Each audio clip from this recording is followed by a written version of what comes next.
Oh, I hope it gets better for you, D. Howdy, friends and floor heads. This is a game I have been dying to run. This is Scum and Villainy, which was one of the first Forged in the Dark games to come out. It's built off of Blades, but more of a Blades in space. Imagine Firefly, Star Wars, and Guardians of the Galaxy had a baby, but outside of Duskfall.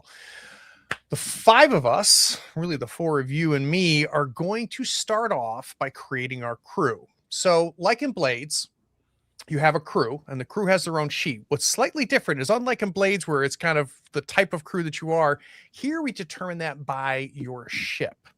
But let's first talk about the setting. I'm going to read a little thing to kind of give us a grounding of where we're playing. It's been 1,261 years since the Galactic Hegemonic Alliance united the galaxy, or so they'd have you believe.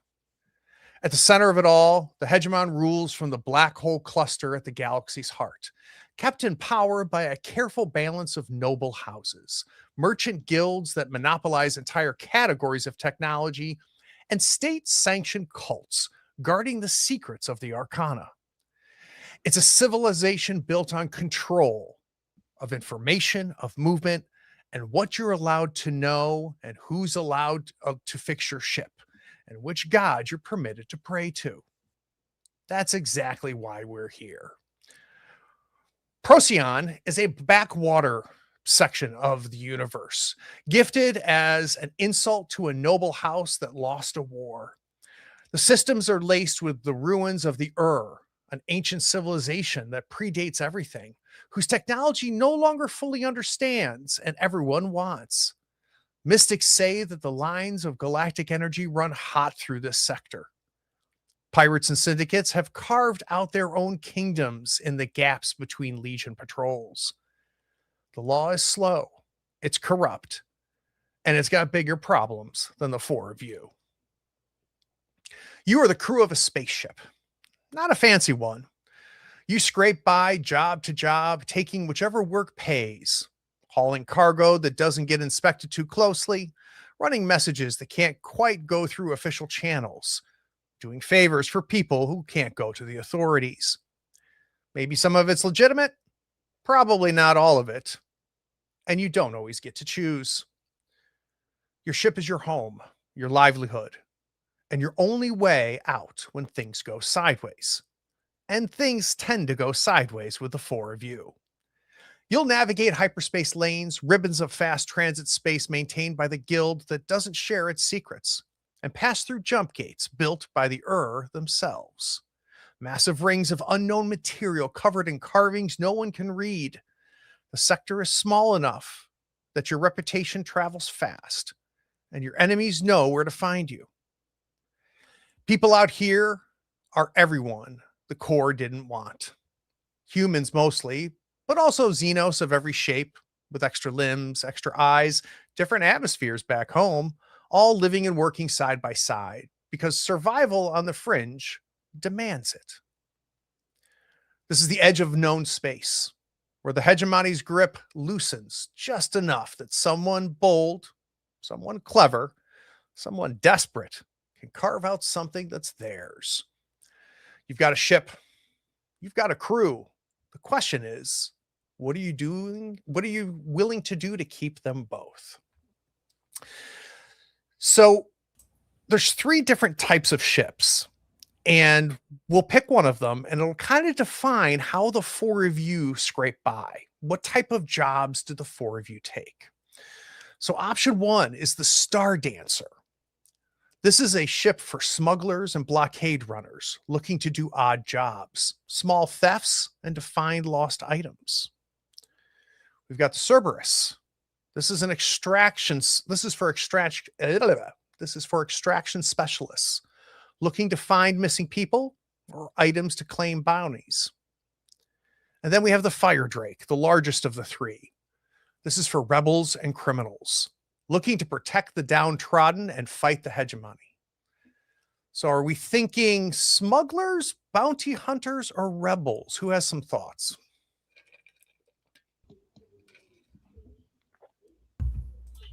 I saw some smiles go across Dee's face and Decca's faces on a couple of these. I'd like to know where they were going with those. Well, I like the Fire Drake. And You like the idea of rebel rebels criminals. and scoundrels? Okay. Yeah. What do you imagine with the Fire Drake? I'm thinking that not necessarily that we're like the bad guys, but we're considered the bad guys from the powers at B. Okay. Type situation. So we will be considered like the antagonist to like the actual bad guys. The hegemony itself that's running everything. Yes. Got it's it, my got idea. It, got it. But I'm sounds like a little bit of a mixture, maybe a little bit of the Star Wars Rebels and maybe with a touch of Firefly browncoats. Yes. All right. Who else has some thoughts?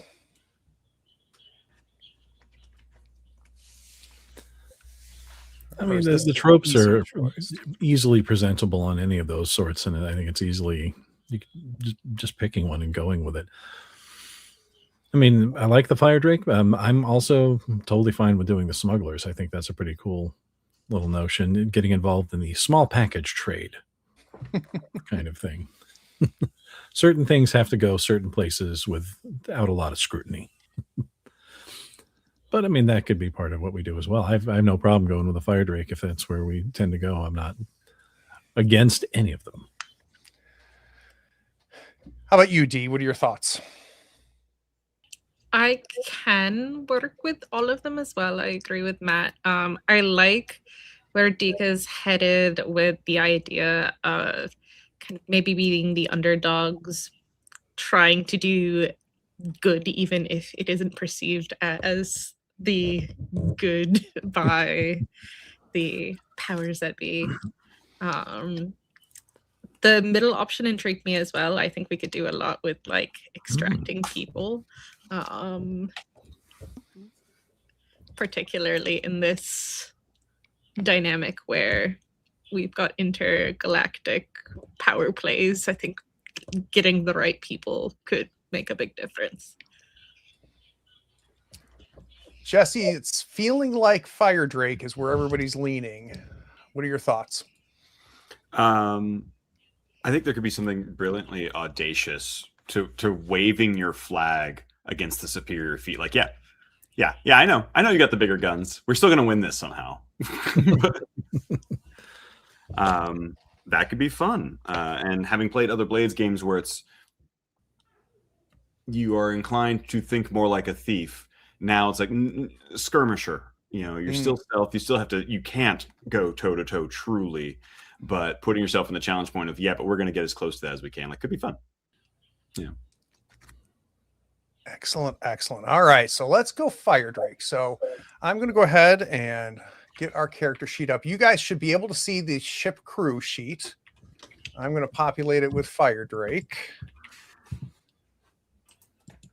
Oh, I got to do it in the right place, though. There we go. Beautiful. All right. We have some decisions to make about our reputation. So the reputation is a combination of what the four of you are hoping your crew is known for, but also the reality of what your crew is known for. And you've got a couple options. Do people, when they talk about the four of you, consider you ambitious, brutal, daring, honorable, professional, savvy, strange, or subtle?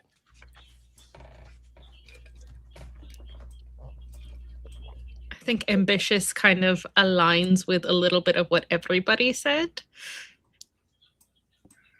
I concur. Yeah. Do we like ambitious, Jesse and Matt? Yeah. I'm good with that. You guys don't know your place, huh? All right. So we know it. Nobody else seems to understand it yet. Exactly. They'll see. They don't even know it's coming. All right, so now let's do some customization to our Fire Drake. So we will have 2 cred to begin. Now, cred is kind of this, is short for credits. It's kind of the nebulous money here. We don't count gold pieces and down to copper pieces here. 2 cred is like a month's worth of surviving out here in space. Your ship will have upkeep. We got to make sure we have food. You're going to find yourself in situations where you're just scraping by anyway. But we start off with 2 cred. We also get to choose 2 additional ship systems to improve. So if we look at the Fire Drake, you start off with installed. You have no comms installed. You do have a jump drive for your engines. You have crew quarters within your hull, and you have got particle cannons for your weapons. But you get to pick 2 more.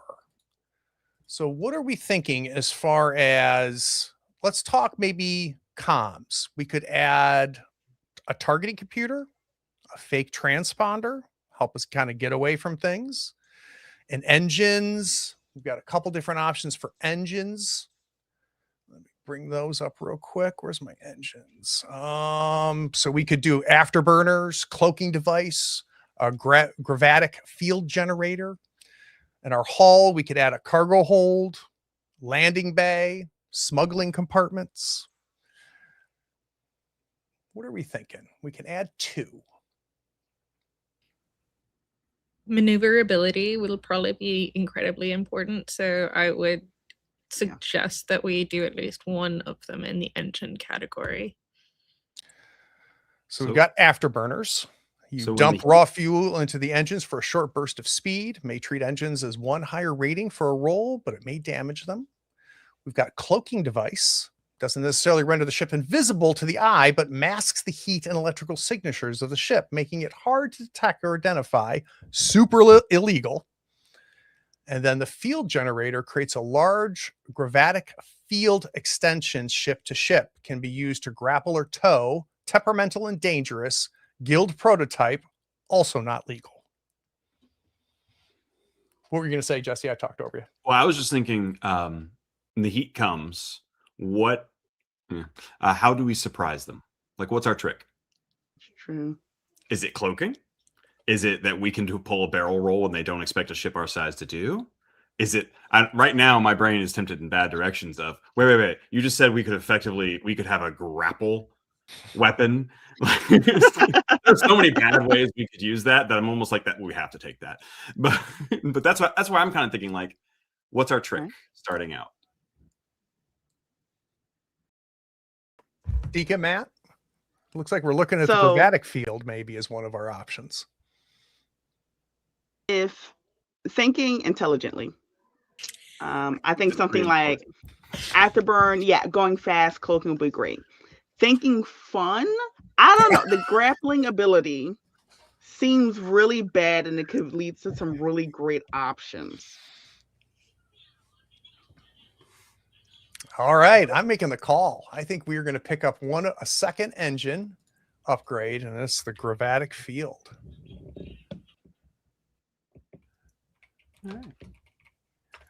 All right, so we've got 1 more freebie. What else are we thinking? Are we thinking another engine, comms, hull, weapons? There's a part of me that's inclined to go with a fake transponder. Just thinking a little bit of distraction up to the point of, well, until we slap you with the field generator, we're just not the people you think we are. So let me read that for you guys. It's usable remotely. This system can broadcast a different ship's signal or play a powerful recording or sensor echoes, or even act as a beacon. Where's the yes button to slap? Yes. Let's do that one. Okay, so we're going to do fake transponder and add a comms. Beautiful. We're starting to take shape here. Because it gives us a little bit of vision. Mm-hmm. Yeah. Solid call, Matt. And let me read the little paragraph on the Fire Drake to give you guys a sense of what this ship is. The Fire Drake is a corvette, and thus a larger ship that isn't meant to land on planets. It usually It usually uses a shuttle to ferry the crew planetside and back. It's a bruiser with enough firepower to make most people think twice about taking it on. You may want to acquire a fake transponder as soon as possible, particularly if you are wanted in some sectors, or you may find passing between systems a hassle. When you play the crew of a fire drake, you earn XP when you execute a successful job that opposes the hegemonic dominance. So one of the things that'll be happening is we'll have our ship gaining XP, and as it levels up, we get to add new things to it as well. Nice. All right, so we have picked our 2 additional ship systems. We're going to start off with a crew quality of 0. So all the factions, and you're considered your own faction, have a tier system, and you're tier 0. You guys are nothings. You have been out here. Oh, Nothing yet. That's right. That's right. You are ambitious. Now, if the 4 of you want, you can spend 2 cred to upgrade to a tier 1 crew. And to give you an idea mechanically, when you go up against a higher tier opposition, they're going to have better weapons, better things to work with. They'll have some advantages over you because they're more established, they're bigger and stronger. I think 2 cred is also a lot to pay to upgrade your crew as well. One thing that's nice about being tier 0 is you got nothing to lose. Not a whole lot of factions really have you on their radar yet. What are our thoughts? I can go either or. And 2 cred is all our cred, right? Correct. That's it. Yeah. I'd rather not spend the money and figure out the system, and then if we want to upgrade later, we can. Perfect. Yeah, I'm good with that too. Yeah. All right. Who knows us? We do. That's exactly right. So the Fire Drake, none of the 4 of you could have afforded to get this huge ship. So you had some help. So I'd like you guys to flip on the cheat sheet to page 23 where it says factions. There's 3 major categories of factions. We've got the hegemony, the criminal syndicates, and the weirdness are the 3 different categories. And one of these factions helped you. Who was responsible for getting us the Fire Drake? And keep in mind, that means they either gave it to you, loaned it to you, or you might have stolen it from them. But they are the source of our ship. Let's start with categories. Do we think that we were given this ship? Did we steal this ship? Was it loaned to us and we're going to owe a debt to them? How did we get our hands on this ship? This could just be me, but I at least don't see us as thieves right away. If that makes sense.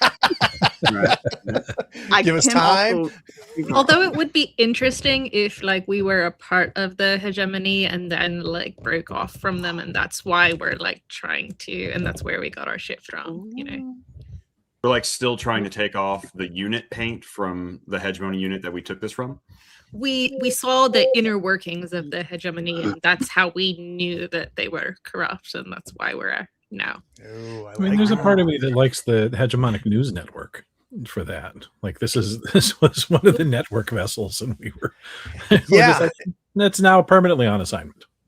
I was thinking I think definitely it could be, a ship from the news network. The Guild of Engineers would definitely have some Fire Drakes that you guys could have borrowed. The 51st Legion, that's the military branch of the hegemony. What do we think? Well, I mean, if there's, I'm sure there was some sort of hegemonic National Guard type armory somewhere in the outskirts of the system where they weren't paying too close attention to one day. Lo and behold, their inventory drops by 1 ship. Mm-hmm. Let's say the ship has been liberated. That's right. So what are we thinking? Which faction?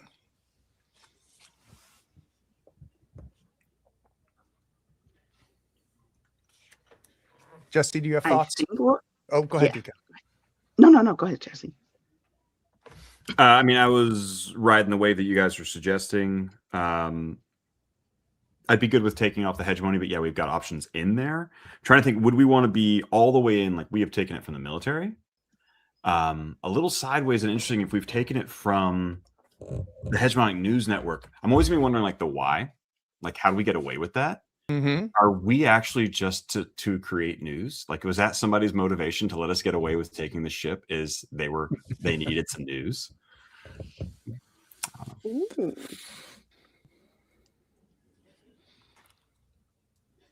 What are we I thinking? mean, that would also. I think that could fit into us being ambitious because we were kind of given this ship instead of like earning it in a Mhm. sense. It's like we are the suckers they will profit from, but we're like, yes, we'll do it.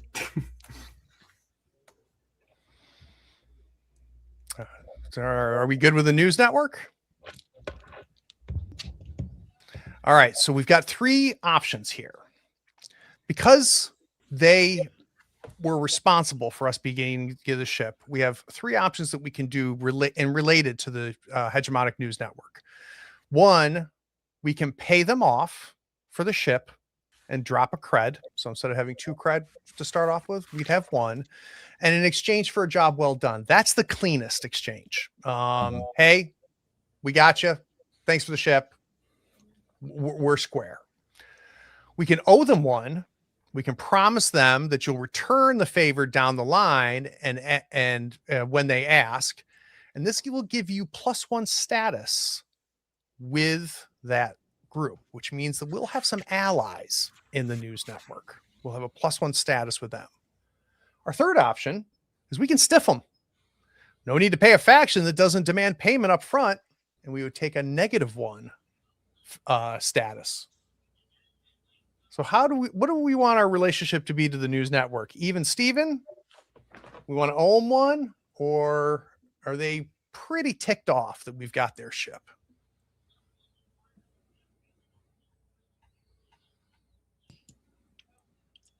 I like the idea that we have like a person on the inside.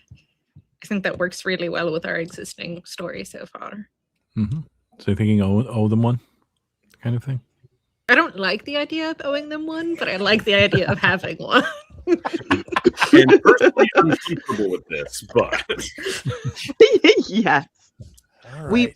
We may be able to use a positive relationship with them better, especially being a news network. Yeah, leveraging the media can have a lot of perks.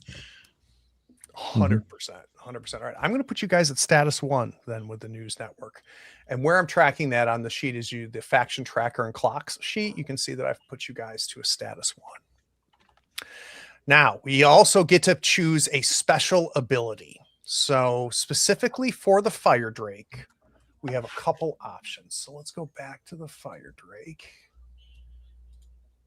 And if you bring up the crew sheet, you can see our different options. We could have Old Hands.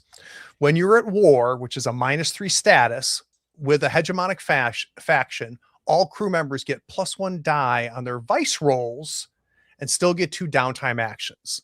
Essentially, this is if you guys have fought the hegemony before, you're used to it, and you're very good at it, and you get some advantages when you are at war with the hegemony or with a faction within that.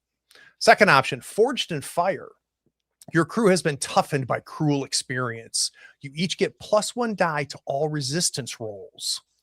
So when you guys make rolls, there's going to be times when you fail, and I will give you a consequence as a result. There'll be times where you'll succeed with a consequence. One of the things that you have the option of doing is going, Craig, that's great. I'm resisting all of it. And all those consequences go away. But it potentially can cost you a good bit of stress. So Forged in Fire means that you will likely spend less stress trying to resist the consequences that I dump on you. So that's Forged in Fire. Third option, Sympathizers. Your ideology is especially appealing. When you deal with a crew or a faction, the GM will tell you who among them believes in your cause. Natural enemies.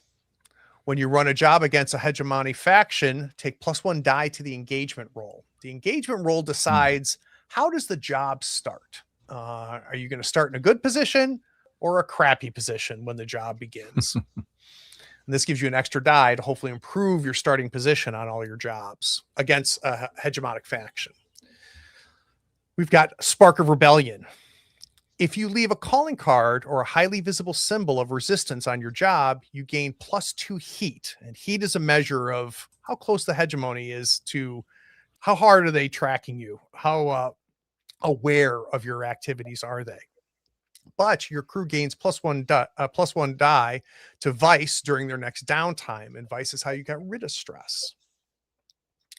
Just Cause, when your crew does the right thing at cost to themselves, you may mark a crew XP. It gives you another way to get XP when you guys do the right thing, even though it was not necessarily good for the crew.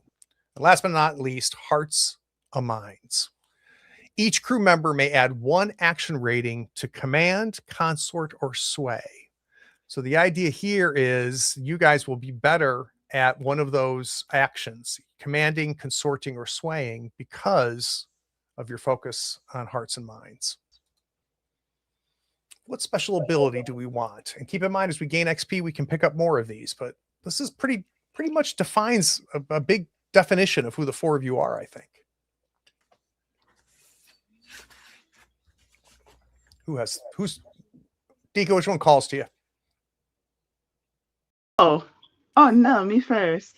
I'm unsure. So I like, off the bat, just kind of glancing over it, and it's gonna be out of order. Hearts and Mind, and I think Spark of Rebellion. Mm-hmm. Matt? Hearts and Minds definitely has my interest, but I also am interested in Forged in Fire, given how I think I know the system can play out for us. Do you like the idea that the 4 of you are pretty rough and tumble? So you may be fresh as a crew, but you guys are not fresh to conflict and the kind of shenanigans that you'll be getting into. Yeah, but I mean, Hearts and Minds also has a lot of good utility, especially once we get to the character creation itself. 100%. There's a lot. So, yeah, an extra action rating gives you an extra die on a roll, and that's huge. Yep. How about you, D? I like the idea. Sorry, I've got a baby in the background. Okay. I like the idea of starting off our engagements on an upper hand. But I also think Hearts and Minds could work, so I'm fine with either of those. So you're thinking natural enemies or Hearts and Minds. Okay. Last but not least, Jesse. Yeah, I think I would go with Hearts and Minds then. It was one of my 2 or 3 I was going between, but it's all of us have it on our short list. So Yep. I think that is definitely where we're leaning here. Okay. So each ship starts with pre-selected upgrades well suited to the crew, such as the galley for the Star Dancer or the brig for the Cerberus. In addition to those upgrades, you can pick 2 more. So if we look at the upgrades, and we can find the upgrades down below on the character sheet, you've got a couple that are specific to the Fire Drake or ones that are generic. So let's talk about the ones specific to the Fire Drake. We can add, and this is adding a dot, right? So things like the popular support, the Way Blessed, those would take each, like if we wanted Way Blessed, we would have to take both of our upgrades. So the black market contacts, you're able to get you all the modules, even illegal ones, to your ship needs, even when you're wanted. So this is kind of, you have some connections, some black market connections that can help you get things to improve your ship. You could have a secret base. Could be inside an ancient ruins on a planet, maybe a building inside a massive asteroid, possibly an old and forgotten station. We could work towards popular support. It takes work to win hearts and minds, but your cause has supporters among the common folk. When you approach a planet or a station, ask the GM who there might be a sympathizer. This might make escapes and simply walking around while wanted much easier. We've got Way Blessed. So the version of the Force in Scum and Villainy is called the Way. Some people are just plain lucky. The common folk think this is some sort of sign. Don't look too much into it. You start with +1 gambit at the start of every job. So you will have every job, you'll have a certain number of gambits that you start with. These are available to everybody in the crew. They can be used once per job, and they give you an extra die. Basically, it represents you guys being lucky. Last but not least, we've got Driven. Each PC gets +1 trauma box, and this can bring a PC with 4 trauma back into play. So as you gain stress, if you stress out too much, you'll potentially be picking up traumas. If you get 3 traumas, we have to retire your character. Driven gives us an extra trauma to keep you around longer. We've also could do an auxiliary. So if you look at the auxiliary list, we could add any of those. Same with ship gear and crew gear. So there's a lot to pick from. And crew gear, ones that always stand out to me is alien pet. A ground vehicle, right? So we have some sort of ground vehicle that's attached to our shuttle. So when we shuttle down to a planet, we have something we can drive and ride around in. A recon drone, survival gear, a workshop within the ship can help if you guys are going to do a lot of building and DIY upgrades to your ship. Do we want a brig? What are we thinking? Which jumps out to us? We get 2 of these. Right. So from Go, because I've been waiting till last at the end. Let's flip that around. Yeah. I got 2 versions of this that I like. The simpler but kind of fun is drop both points in Way Blessed. And essentially have the confusions like they shouldn't be surviving this. Why do they keep surviving this? Like, just why? We don't even know why. And then the other version is 1 in Secret Base. And then another in like starting to build up our popular support, because we're 0, right? Yep. We are not yet anybody, but we are getting set up a little bit. So I could see the secret base means like we're also going to set you up with a base, so you live at least long enough for us to get a good news cycle out of you.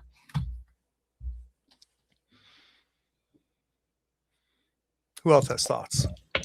I'm curious how important having a secret base is separate from having like a fire drake ship, which we will be spending the majority of our time on.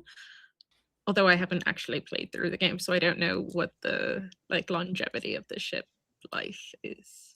I think the ship will stick around for a long, long time unless you guys, have a really bad time of it.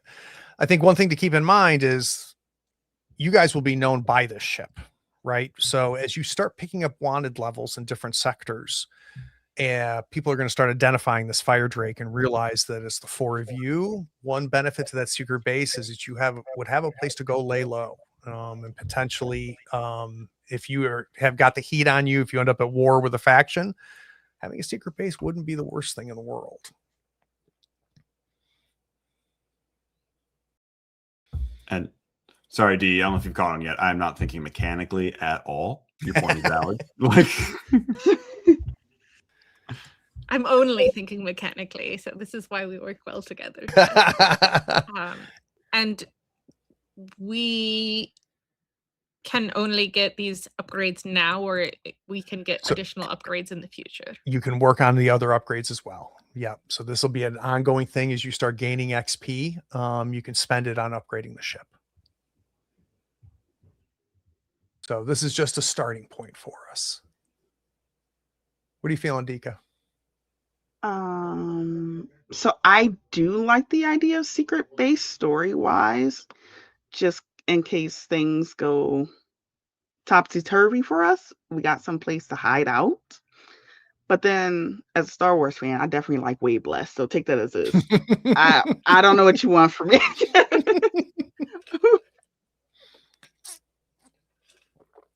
What are your thoughts, Matt?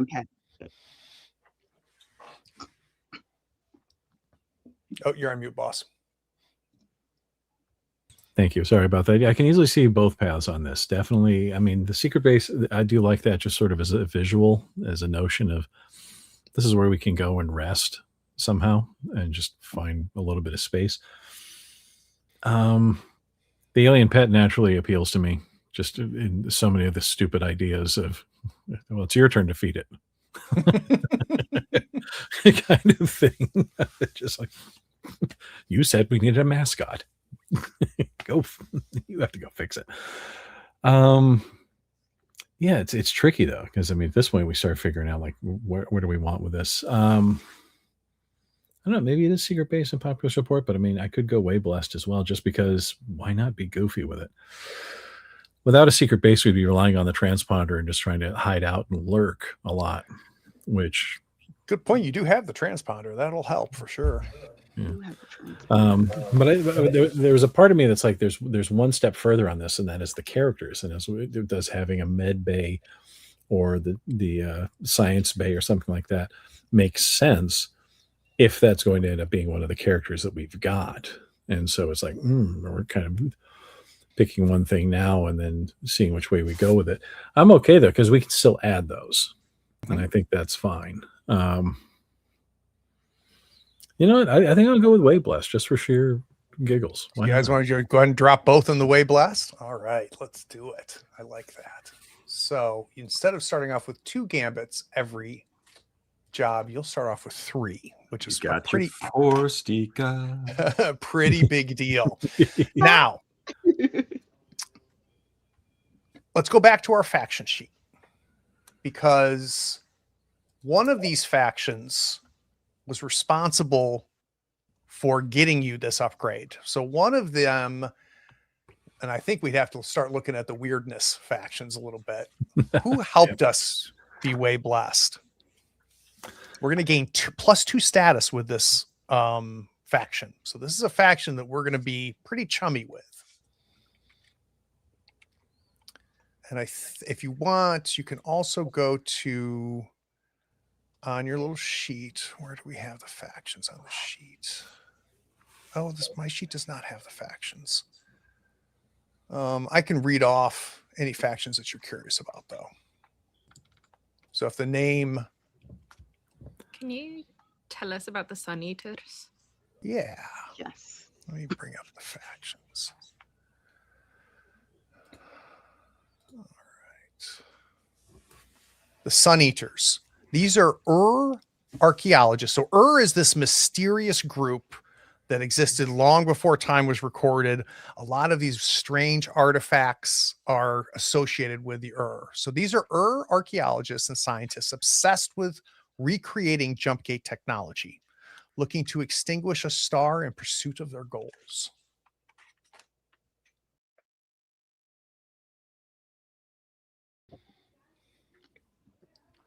The Shahir, let's look up them here. Shahir, they're tall, ebon-skinned Xenos who travel with blindfolded servants that speak for them.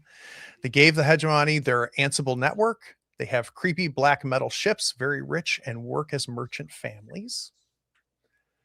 The Agony, ooh boy. A cult of humans who infect themselves with the way creatures to access the universe in unsettling ways, named after the pain they must endure for their abilities. Then we've got the Vinerons, a small handful of immortality seekers using an artifact tech implants and chemicals distilled from the living. Several of them have been around for hundreds of years. Most were powerful before they were transformed, though they now conceal their true identities.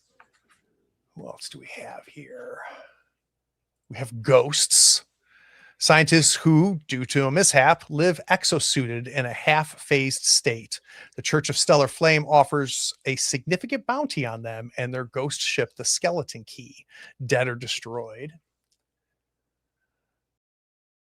The Mendicants, originally the Church of the Emerald Heart, their organization was politically destroyed. Now they wander the stars as traveling physicians and healers. The Night Speakers. God, these factions are so good. Mystics with dark proclivities bent on finding a set of dangerous precursor artifacts. We've got our Acolytes of the Brash Kendesh, a collective that eschews individuality Initiates adopt the same garb and the same name in the pursuit of perfection at any cost. So a nice hive mind there. Conclave 1, independent sentient Urbots led by an ancient Urbot known as Prime, working to control the mining sites and gain control over precursor AI modules required to generate true sentient machines. And then what's left? Vigilance? Vigilance and the Ashtari cult. I don't think you've mentioned that. Okay, so let's go to Vigilance.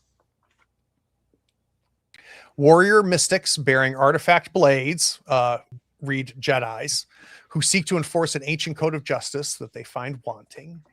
And then what was the one I missed, Matt? I'm sorry. The Ashtari cult? All right, let's find that. A cult of precursor worshippers claiming descendants. They carry vials of gases from the Ashatari cloud, which they inhale to connect to their presumed ancestors. Who are we going to be +2 with? And it doesn't have to be a weirdness. It just, because of the luck in the way, I feel like it needs to be one of these factions. I agree. Who are we chummy with?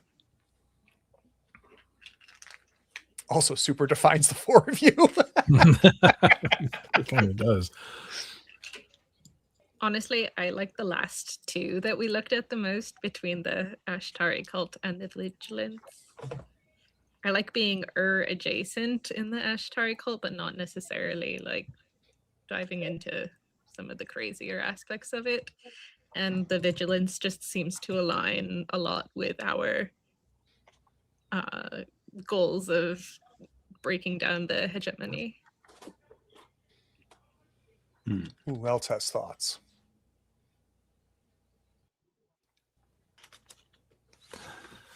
There's something I found appealing about the Sahir in the fact that they are, as Xenos, operating on a different level than most of the humans, and whatever their plan was and why they might have chosen us is beyond our ken at the moment.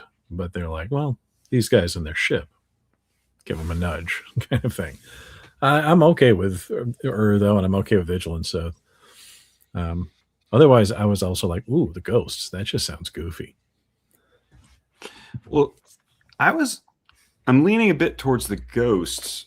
I love the idea of scientists who have figured some things out, but not all of it.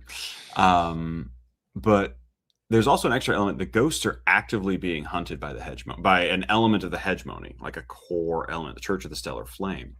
And while we are anti-hegemony, our other ally force is actually a Dyednul hegemony force. Yep. So what we have is we're working for the hegemony while also sort of fighting the hegemony. And here's a group that some people in one of our other factions would love to get information on.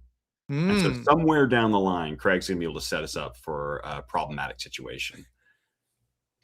Well, don't give him ideas. Wait a minute, we're not just going to be traveling the space conflict. lanes? Yeah, we're just wandering. This is Everything's And gonna be fine. to say that Craig needs help finding trouble for us is really not true. But I just like the almost inevitable, like, oh crap, we got to pick a side.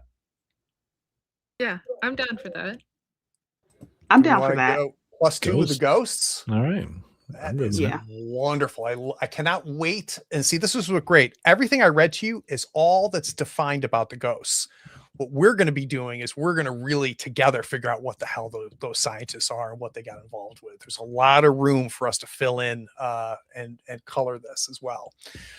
So the ghosts helped you be way blessed.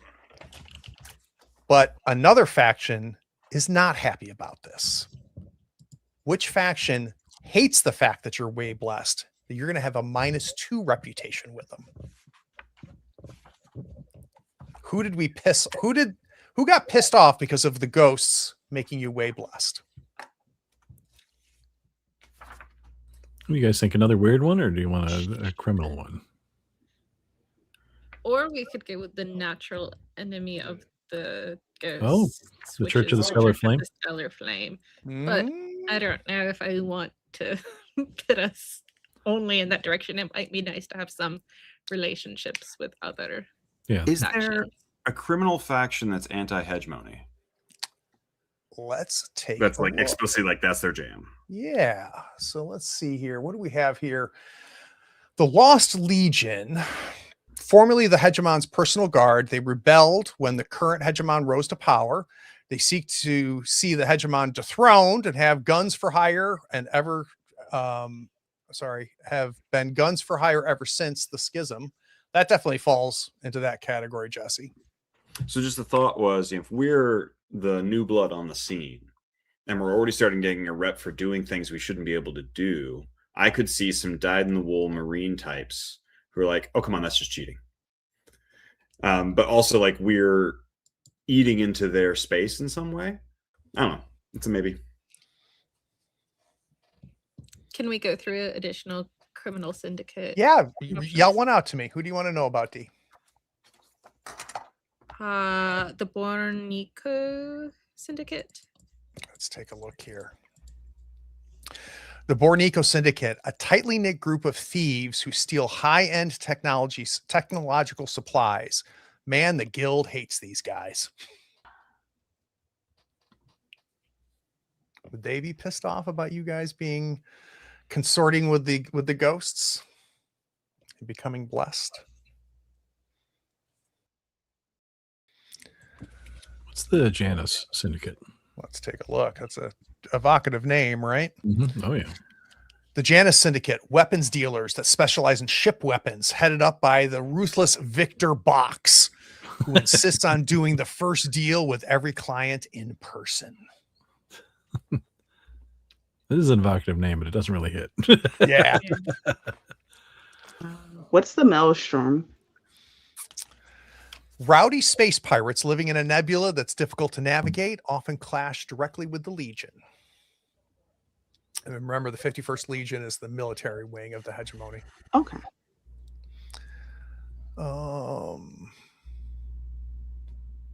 So you got the Scarlet Wolves. Although they often hire themselves out as bounty hunters, the Scarlet Wolves are a renowned group of assassins. Each bears a distinctive tattoo of a wolf holding a star in its mouth.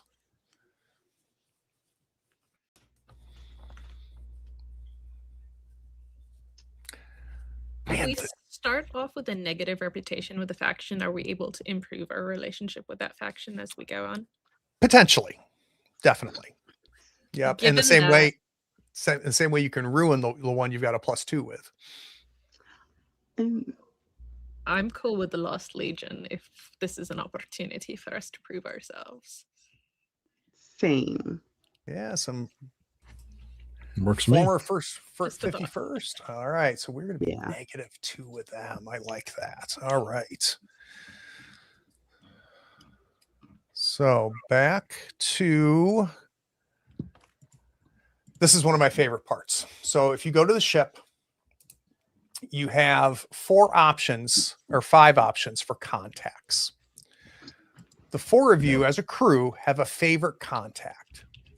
Is it Garen, who's a guild weapons engineer, Tyura, a legendary assassin, Ada Black, a famous performer, Tico Lux, a hotshot pilot, or Ibu One, an ancient cult mystic? Who is your prime contact as a crew? This is going to be somebody who you might get jobs from, who could be a source of information, a person who potentially could give you favors, or you could do favors for. I don't know why. I just like the idea of Ada Black. Again, I'm open to any of them. I was between Ada Black and Evo One. One thing I'll say about Ada Black, it ties to this information thing that you guys seem to be on. Evo 1 would also tie into why do we have mystic advantages. I agree. But I'm always a fan of inviting an extra bard into the party to mess things up. So Just ramping the horny quotient up, I see. I didn't even say that kind of bard. What you talking about, man? Who is going to be probably the star NPC for us?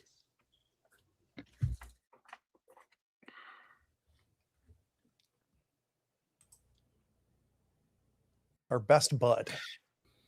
Ada Black wasn't on my short list, but the longer it percolates, I think, I assume a she, but Ada, plays into more of the threads that have made our group smirk so far. So I'll take that as a good enough reason for it. Jesse's counting smirks is what yes, I'm. that's my mechanic. Excellent. All right, so I'm going to poker face everything else from here on out and see what happens. All right. So Ada Black. I like it. I like it. Guys, we're done with our ship. Now we need to start making people. The first thing we have to do is decide a playbook. Each of the four of you will choose a playbook. I recommend we do not choose the same one. Let me go over your options. There's 7 of them. Mechanic. Play a mechanic if you want to make new devices, keep your ship in good shape, or hack systems. Muscle. Muscles are good at winning fights. Play a muscle if you want to be unstoppable in combat. Mystic. Mystics are good at dealing with the way. Play one if you want to use artifacts and weird powers. Pilot.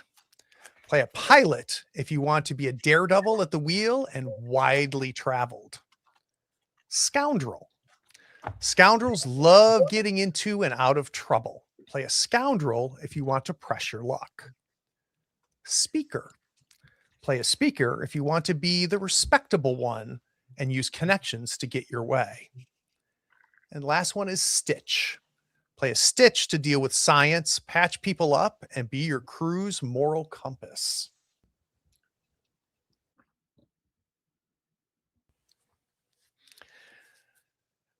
What 2 call out to you? I'm going to start with you, Jesse.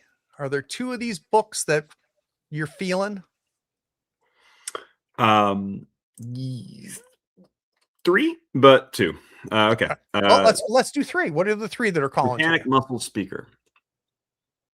Speaker because I actually rarely play the face of the party. Muscle, I have done that before, but I think it just could be the speaker is the banner bearer, the muscle is the banner. Right. And I kind of like in this scenario we're setting up. And then mechanic, I mean, I can always just go non-Scottish Scotty and just be the person irascible fixing the engine in the back and be happy with that. But I'm leaning muscle or speaker. Dika, what do you see Jesse being? Who would you like? Who would you have fun seeing Jesse play? A speaker or Speaker? Okay. D.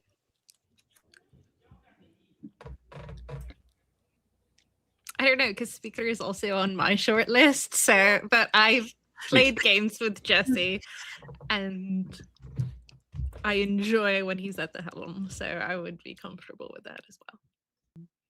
And the speaker in Firefly was Anara, right? Yeah. So she was the respectable one, the one that had high level connections. Matt, do you have some thoughts for Jesse? You want to see Jesse as a muscle, as a speaker? What do you think?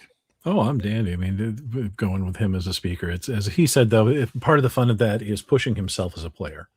And I'm a big fan of that. And so I'm trying to figure out in my head, which ones do I tend towards and which ones would I then want to push into a different way for? So if he'd like to push himself for that, I think that's a great way to do it. Jesse, do you feel like playing a speaker? I think the party has voted. I think they have too. All right. I have updated your sheet, Jesse. Matt, let's bring up your sheet. Do you have 2 or 3 of these playbooks that are speaking to you? Well, this is where for me it gets a little bit tricky in the form of, what characters do I play in other games and that kind of thing, and how typical I always seem to be like, okay, what does this group need? And I'll fill that as the gap for that. I admit the Stitch certainly keeps me is something very appealing, which is kind of funny because I'm like, yeah, do you play a cleric? Yeah. So, yeah, and one thing that's critical here, because it's easy to miss, is we can think of the Stitch as just the doctor, but he's also Stitch the is scientist. Exactly. And we've got the connections with the ghosts, Yeah. which is sort of like, maybe we need that. I thought about the mystic as sort of a stretch in that regard, but I think that may be one step too far. I kind of like a mechanic almost more than that. And that's your ship mechanic and your hacker. Yeah. Mhm. And And I thought maybe the pilot, but so I mean, I think those are the three that I'm kind of leaning towards out of those. But D, Jesse, or Dika, of the three that Matt rattled off, which one would you like to see Matt play?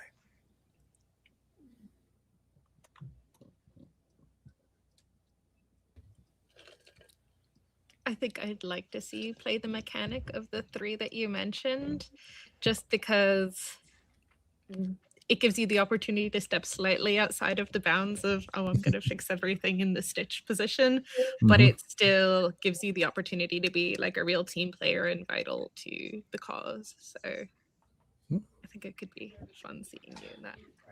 I think something could be I fun agree with with that.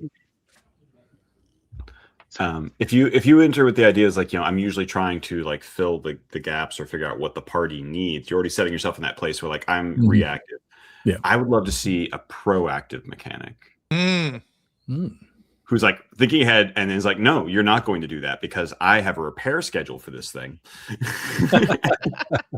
And that could be fun. Yeah. What do you think, Dika? I agree with the mechanic, especially because it's something new, and I'll feel bad just giving Jesse something new. Matt, everybody's kind of leaning mechanic. You good with the mechanic? That's fine with me. You are our mechanic. All right. We have D and Dika now. Who wants to go next? Who has strong feelings? All right. I'm calling it Dika. Oh, okay. What are some playbooks you're leaning towards? So Mystic, Jedi, why not, right? Also Pilot. And if I want to I do play Cleric sometimes. And the Muscle. So those three. So Muscle, Mystic, and Pilot. So we've got our Hotshot Daredevil, our Spooky Master of the Way, and our Bruiser. And keep in mind, the Muscle doesn't necessarily mean you deal with things physically. It could also be the Marksman, a sniper rifle. There's all kinds of different versions of the Muscle. D, when you look at Dika, which one would you be interested to see Dika's take on? I think I've seen Dika play Mystic type characters already, so I would like to see if we're going with the theme of stepping slightly outside of your comfort zone and trying something new. I think the Pilot could be really cool, with Muscle as my second option. Jesse? We already set up that our ship is maneuverable, and we have a terrible idea weapon that requires interesting choices. So I really hope somebody's a pilot to take advantage of that. That's fair. Matt, what do you think about actually the way Dika was reacting when she was saying pilot was a big part of like, I think that kind of fits. So I'm there with pilot. Dika, would you be good playing a pilot? I'll be great playing a pilot. Yeah. I don't think I've ever seen you play like a hot shit daredevil, whose shit don't stink. And I love the idea of Dika, full chest, all the confidence in the world. I love this idea. We have our pilot. All right. So D, we're looking at Muscle, Mystic, Scoundrel, Stitch. Which ones are speaking to you? Of those four, the two I'm most interested in are the Mystic and the Stitch. I think it's really important, especially with the backstory that we're building here with the hegemony. I like the idea of there being like a moral compass, and of all of the things in the Stitch, I like that sprung out to me. Like, we need to develop that part of the storyline, and I feel like I can contribute there. I haven't played a lot of games, so I don't really have a typical character yet. So I could go either way. I also really like the Mystic because it ties into all of our way blessed abilities and just like the magical nature of the world. So I could see that working really well here too. Both Jesse and Matt have played with D before. Mm-hmm. Deke, have you played in a stream with D, or is this your first time with D? Camping. Oh, that's right. At camping. Yep. And on Lizzie's stream, we've played. Yes. Okay. So all three of you have played with D before. So I'm very interested to know what you guys would be interested to see D's take on. If we're pushing for different, you've played support roles. Yeah. And so I think seeing how you might take the mystic and even still be like a supportive mystic, but if that was the draw, was to be like, you know, sort of helping to pull the party together, hold it together, I think broken can actually be more interesting. But I think for you, if we're pushing everybody to do something slightly different from what they might normally do, I think the mystic is the more different for you from what I have seen. Go. I will say I feel like D, I feel like you fall into that healer category a lot. Which is not a bad thing. So I am also going to pick Mystic. It's okay. I'm being called out as a support main. Matt, would you Wanna like to see see everybody D's, through safely? would you like to see D's take on Mystic? Yes, I would, because I was thinking the same thing from our stream. Like, who I think Dee's character was trying to look out for all of us when we were first doing that. And like, as much as a Stitch makes sense, yeah, I think if we're pushing each other to go a little bit beyond those bounds, yeah. But also, what fun if she starts bringing the morality of the way in, and it's almost an alien morality to us. Like that could be fun. An interesting one. So let's stay with the Mystic. We're gonna, you know what we should do is you're gonna start off with 2 in attune and 1 in scramble. Let me quickly kind of go over what each of these action ratings really mean. So give me just a second, and I've got a nice description of it.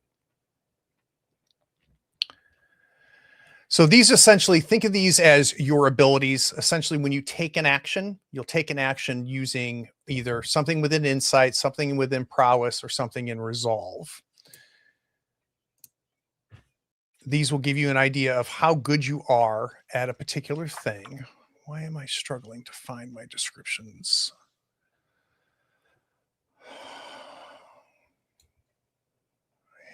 Action rolls 64.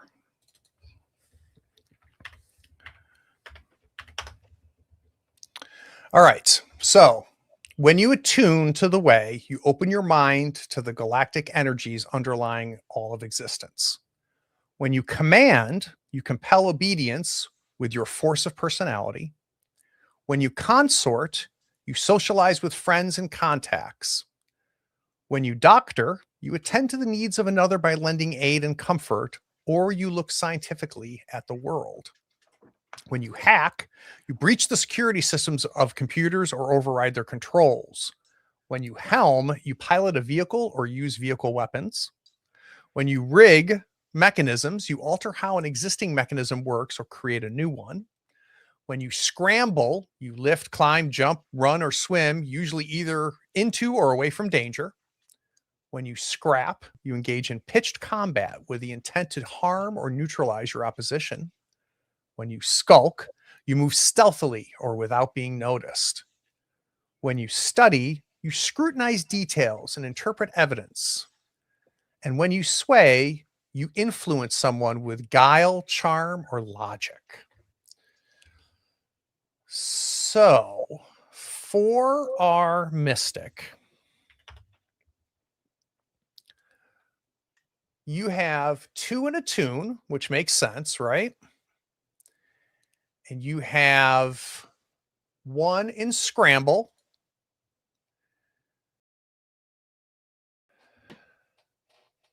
Let's look at your starting abilities.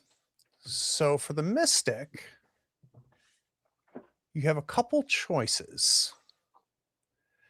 You already get the way. So let's go to our special ability. So you've already got the way. It's going to be, if you scroll down D on your character sheet on the left-hand side, you have the way. And everybody should be able to look at D's sheet. You get to, what other special ability looks interesting to you?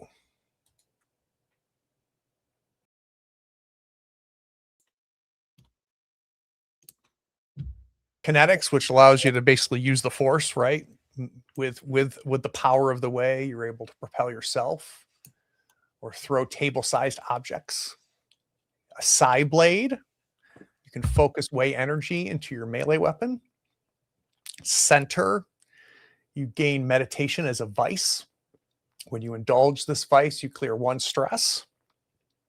Way Shield, you can block blaster bolts with the way. Warded, you may extend your special armor to resist the consequences of a way attack or artifact use, or push yourself when using mystic powers. Psi Dancing, you may push yourself to cloud a target's mind and sway them in the face of contradictory evidence. Visions, spend 1 stress to remotely view a distant place or person tied to you in some intimate way. And then Sundering, you may push yourself to attune to the way and twist it, causing psychic harm to anyone in the area vulnerable to your assault. What kind of mystic are you, D? My initial gut reaction was to go with Warded, but I feel like that's just me doing my support thing. You being a good mama bear. Called out. We see you. I see myself too. I'm calling myself out. I like the idea of Psi Dancing. I think like being able to change people's mind, even if like these are not the droids you're looking for. Very much so. And keeping in mind, D, as you start gaining XP and leveling up, you'll be able to pick up other special abilities. So this is just a starting point. Does anybody not interested in seeing our Psi Dancing mystic? It helps kind of define, I think, what kind of mystic D is. Does this sound interesting to everybody? Anybody have any contradictory thoughts? Want to talk D into something else? All right. Forever hold your peace. Dika, you start off with Ace Pilot, and you get 1 more special ability. Let's open up Dika's character sheet. You've got Keen Eye, Side Jobs, Exceed Specs, Leaf on the Wind, Hedonist, Commander, Traveler, and Punch It. Are these showing up on D20 or Roll20? Yeah, if you go to Roll20, Matt, you should be able, under characters, Yeah. you can open up Dika's sheet. You should have visibility to it. Yell if you don't. I did not. I did. Yeah, Okay. I did not. Bio. All right, give me just a second. We'll fix that. Oh, wait a minute. Let me see if I. No, that's just bio. So yeah. Yeah, in players' journals. It's really so. When you click on Dika, it doesn't open. I just get the bio background. Yeah, it opens to a blank sheet. Like nothing. Are you opening it to its own? Are you? Yeah, even if I click out of that, that's all I get. Yeah, I I don't can see think my we can page, but I see can't one see another's. anyone else's. Yeah. If you go to character sheet, it doesn't show it. All right, so let's do it this way. Mm-mm. I'll fix that. Yeah, Give me I can see mine, but yeah. No all right, else's. give me 1 second. I'll fix it here. We're going to. Craig, you have failed this party. I know. Yeah. All right, now you should be able to. Now we're just gonna have to start all over. Darn it. Nice job, Craig. Okay, open up Dika's now. Yay! There we go. Hey. All right.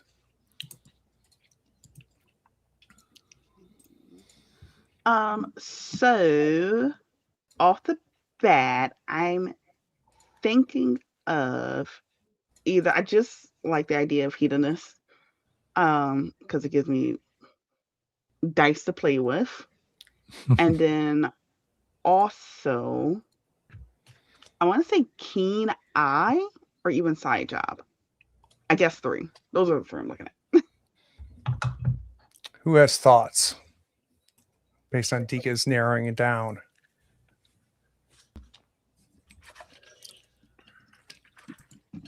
I mean, I think with the goofy old weapon we've got, Keen Eye might make a lot of sense, especially with a hotshot pilot.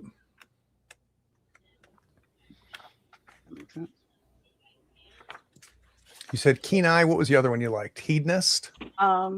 Hedonist and then Side Job. Side job.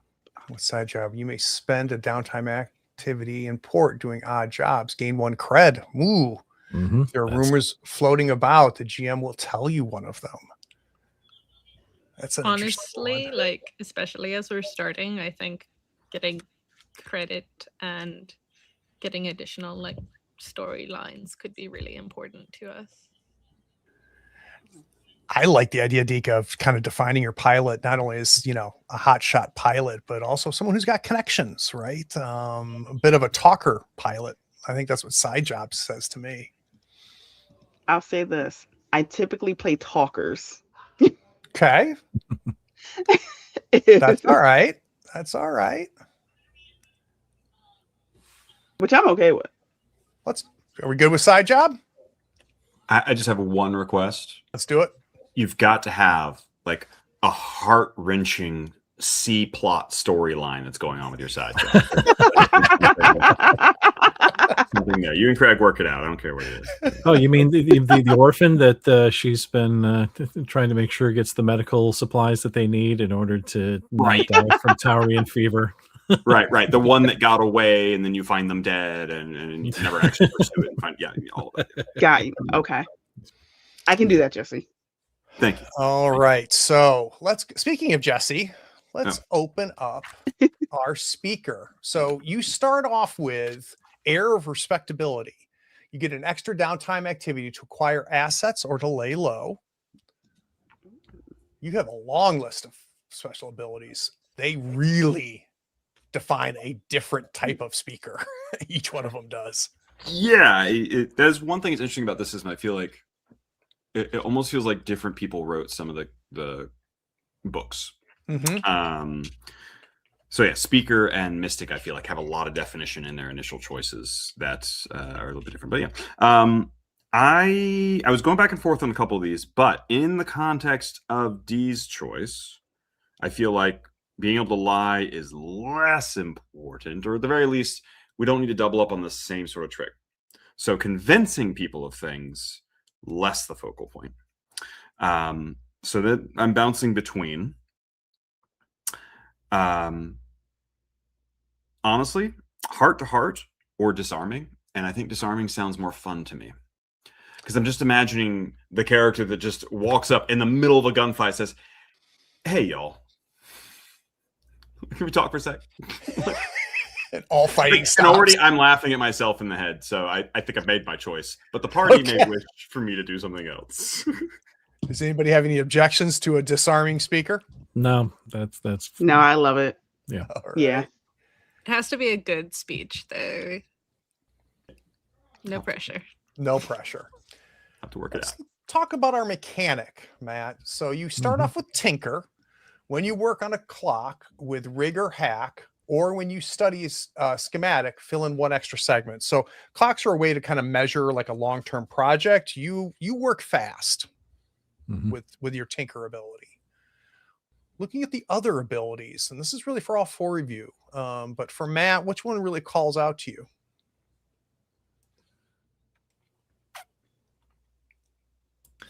When I'm looking at them, it's really for me a tour between baling wire and mech tape, or junkyard hunter. So for those of you who have played before, how often is our ship gonna get busted up? That's why you have a mechanic. Yeah, but like just thinking cost effectiveness, like how big of a deal is it that we can repair for free? I mean, we're going to run into all sorts of things, right? But I would note, like, our choices denote the kind of missions and the way we'll run things. We have a pilot, a mechanic, so that, half our crew does the most work typically on the ship, though I could see both doing work offside ship. I think we may have a lot more ship to ship action than I might have originally envisioned. So, which means more opportunities to break the thing. But I mean, it's also repair could also be repairing your other devices. So I mean, if somebody's got their armor, their weapon, they need to get a repair on that, or we get something broken that one of these artifacts. You can, or just unleash a mechanic on a space station. Like, that is the most dangerous. That is the wizard of the party. Like, the most dangerous person on a space station is the mechanic. True. So Z in chat says, we have a pilot that's a risk taker. A mechanic makes sense. Oh honestly. We've got the built-in tension already. Thanks. That's right. I like the idea of repairing for free given our party comp.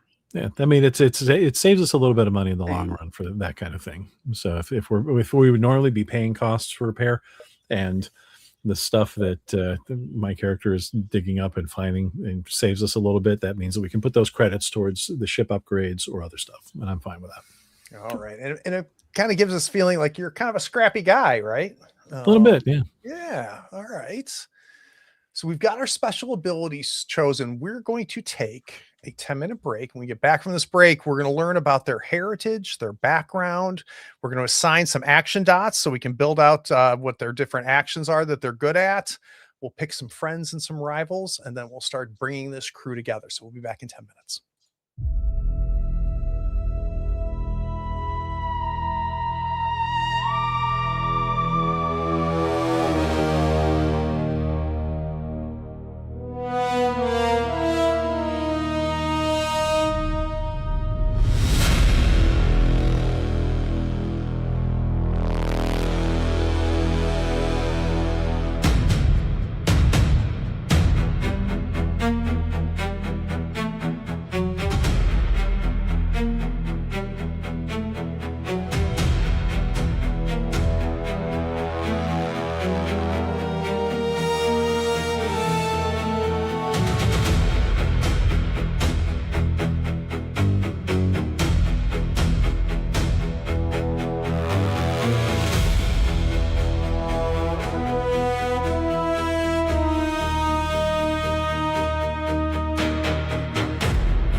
All right.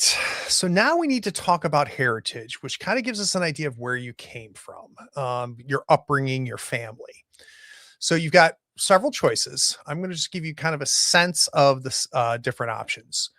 Those with an imperial heritage hail from Warren or the core worlds. You were brought up educated in ways of the hegemony, and through a guild vocational education, cult teachings, or noble family tutors.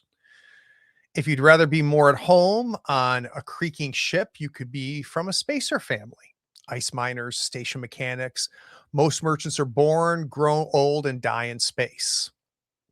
The exact opposite are colonist families. Farmers, miners, and terraformers form the backbone of the hegemony. Fighting for a living on the borders of planets, these folks deal with alien beasts and odd precursor ruins more than most. We've got manufactured. Quote unquote, families are fundamentally controlled in some way by the guilds. For example, a Yaru clone who's escaped from a facility or an Urbot that's avoided routine memory wipes, you may often have to hide your origin and independence. We've got a wanderer. If you want to be without a planet to call home, you could be from a wanderer heritage, a small but noble portion of the hegemony, move from planet to planet as opportunities emerge and galactic economic cycles shift. Or you could be Xeno. Xeno families are as diverse as the countless kinds of Xenos in the galaxy. You were raised in a non-human culture. Xenos struggle to find acceptance in the hegemony, and many of their practices are seen as strange or unusual. D, what are we thinking? What's calling out to you? Honestly, I think I might want to lean into the weird, especially with the mystic vibe, and go full Xeno. Are you going to be our non-human? Do we only get one? Are we limited? No. Okay. No, we could have another one.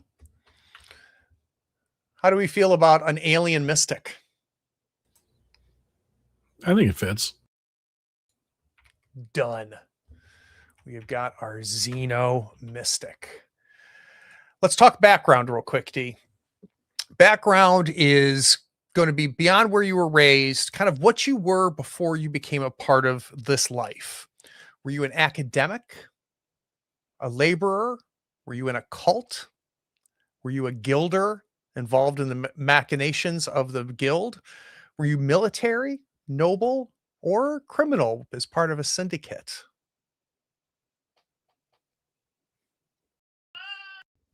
I'm open to feedback from my team on this one. I don't feel any strong compulsions.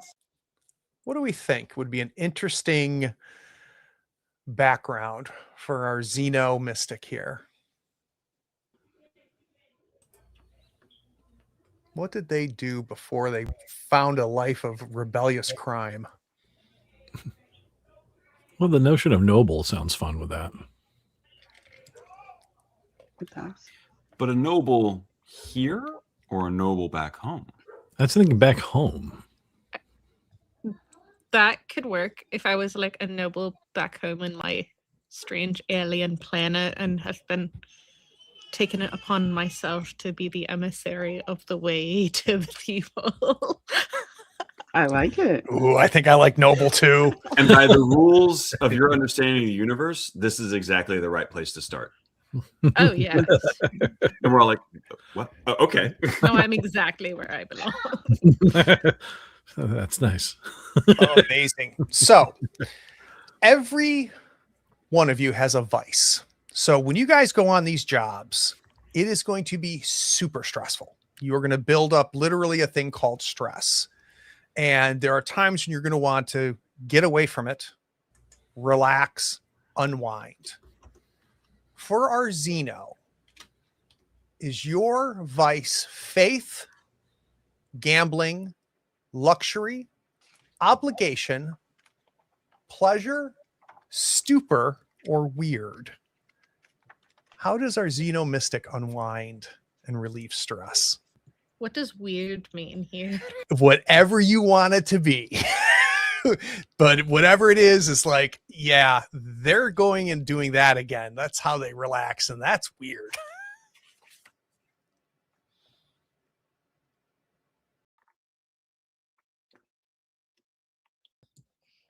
Again, open to feedback, but I feel like luxury aligns well with the noble lineage. Treat yourself.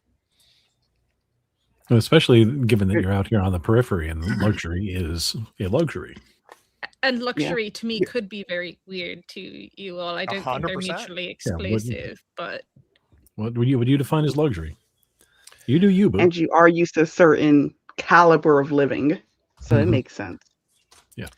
So let's set it to luxury. And what I want you to think about, D, is you need to create an NPC for us. We need to know, and we'll come back to you, who is your dealer?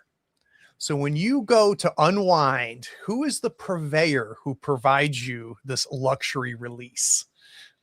So I want you to think about that. Jesse, what heritage are you thinking? So I'm looking, I'm anchoring on the planet Indri, Okay. which is in the Procyon sector. Manufacturing, eco damage, like you live in the industrial era of space, essentially. So for that, I think I'll go with Spacer. Interesting. I like Blue it. collar Spacer. And what'll be interesting is how you became so respected, right? And I love that idea, kind of this blue collar, but somehow raised themselves up to be recognized and respected more than anybody else in this crew. So I guess that really leads us towards background. Military. Ooh, interesting. Interesting. And how do you unwind, speaker? So I was throw this to the party. Obligation or weird. and here's some of why. Indri doesn't have weird, which is the only reason weird would be even on my list as something to engage in, is like because that would be something different. Obligation sets me up with my own plot lines and stories and how did I become so famous. And so I think I could work with both. But what do you guys want to see on the party? Somebody who's sort of faffing around with things he does not understand, or someone who may be working alternative threads? And I'm imagining like obligation to not a person, but a category of people, a class. People, yeah. Yeah. I like the idea of you having like a well thought out backstory. So you've heard every word of my thought out backstory. Well, yes, does not apply. But no, but it will become well thought out if you are encouraged to do so. I think that's what makes our characters the most interesting and dynamic. So I would encourage you to go that route. All right. I agree with obligation. All right, let's go with obligation. What you're going to need to think about, Jesse, is who's your purveyor, which I think is who you have the obligation towards, that allows you to get away from this life for at least a brief period of time and to relax. Let's go to our mechanic. What family did you grow up with, Matt? I'm thinking I like the colonist background for me. And I'm thinking, in looking at some of the planets, I like Sonhandra for that. As I'm sort of building how he's dressing a little bit in my mind, and I think that kind of fits that. Excellent. So how about background?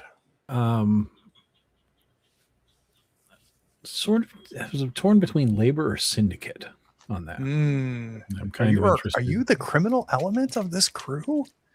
I don't know. Have you always known this life? I mean, it's what you kind of fall into. And with being from Sonhandra, that kind of stuff might just be sort of, you kind of fall into it. Yeah. Yeah, I'll go with syndicate. I like syndicate for you. Adds a neat layer to our mechanic, I think.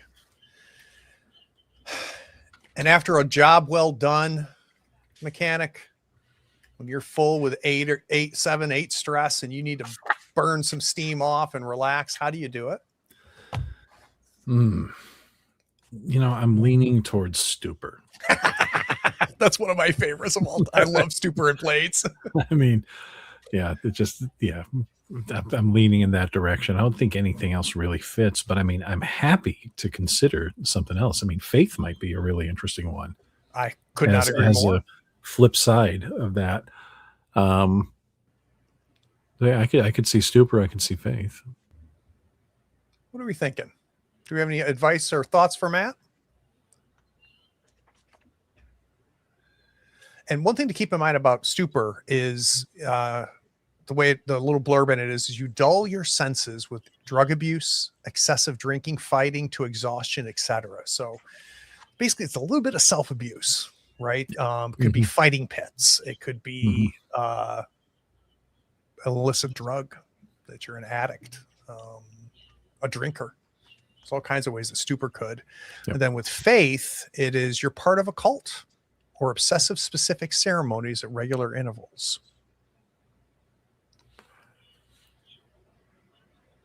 Actually, I'm starting to lean towards faith because I can start seeing putting little trinkets and adding little markings and things like that on the stuff that he repairs.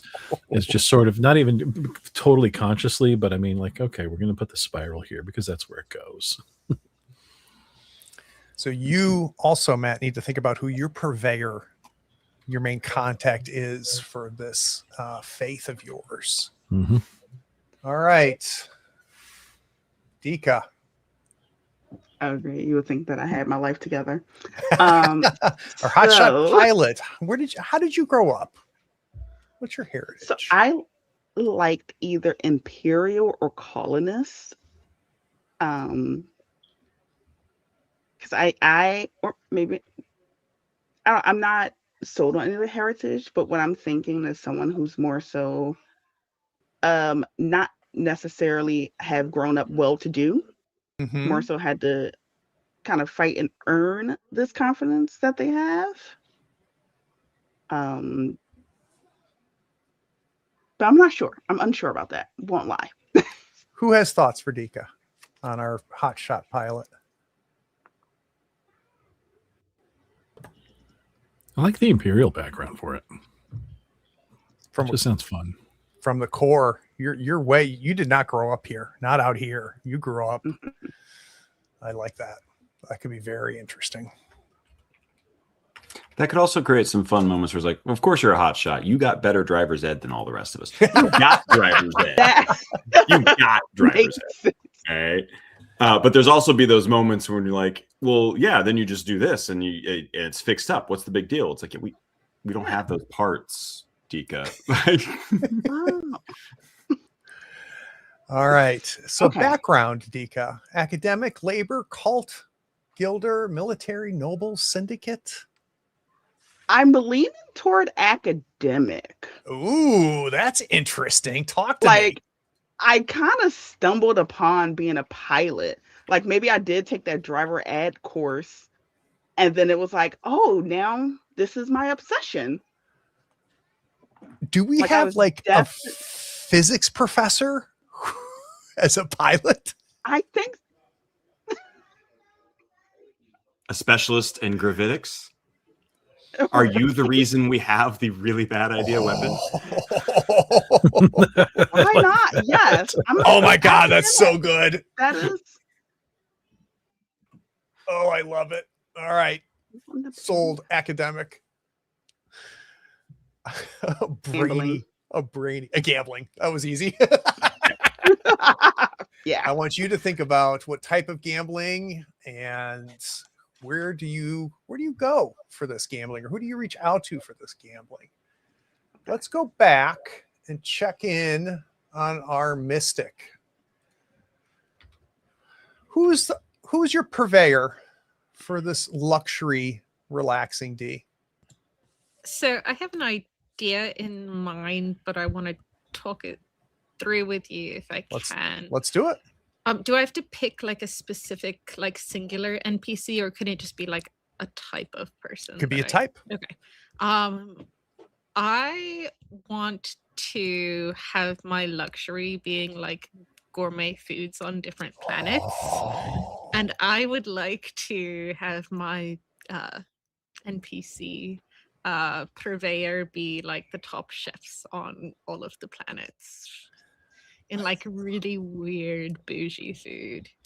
So I'm going to put top chef's guild here, but I think we'll want to define that a little bit more. I think we can come up with a better name of it, but I love this idea that you're like just a food poo-poo, like just fanciest things. And if it's a number of top chefs, it's the charcuterie board.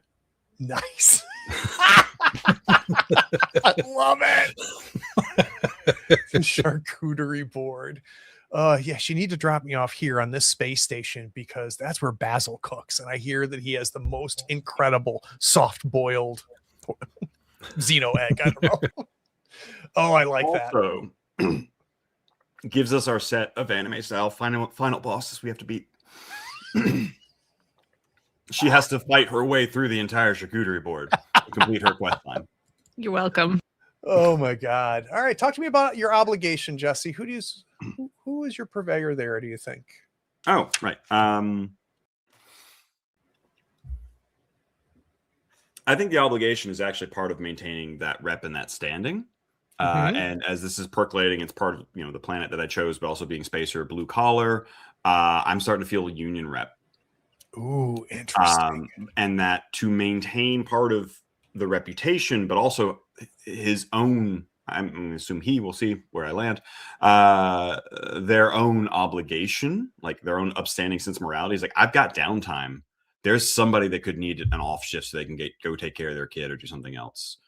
Like, I'm here, I can work. Let me take a shift. That's very cool. That's very, very cool. Matt, talk to me about your faith. I think the NPC for that one is going to be Frere Quinton, who is a member of the cult of the Seekers, the hegemony cult. Interesting. Let's leave it just there. All right. I like that. I like that. All right. So now we come back to our gambling. What kind of gambler are we, Dika? Nope, we can't hear you.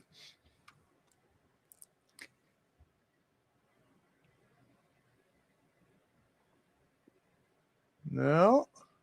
Where are you muted? Let me see. So you must be hard muted on the mic or on the computer.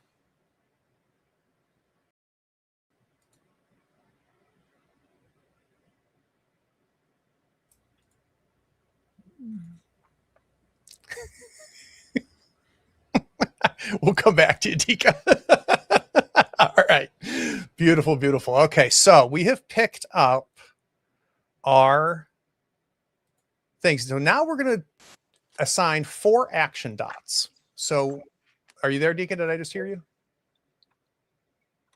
No. Damn it. So if you look at, you have insight, prowess, and resolve. And under each of them, you have 4 different actions. You can't take one any higher than 2 or 3. No action rating can be higher than 2. So the first thing to think about is you can increase by 1 any action that you feel reflects your character's heritage. So think about the choice you made as your heritage. And what action do you think is boosted by your heritage? Still nothing, Dika. Did you get unplugged, baby?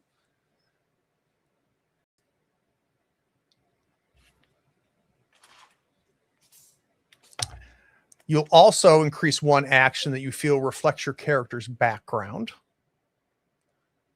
And then you get 2 freebies, but you guys, no, you picked the way. So you guys didn't get any bonus from your crew. I think you talked about that. So you'll get 4 total. So 1 for your heritage, and you can go ahead and click the little triangle.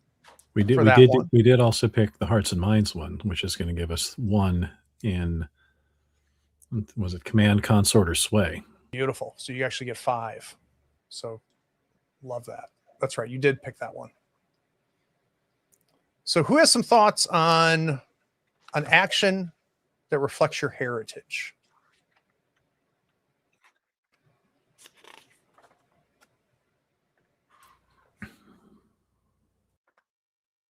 Because the other thing you try is to refresh your browser.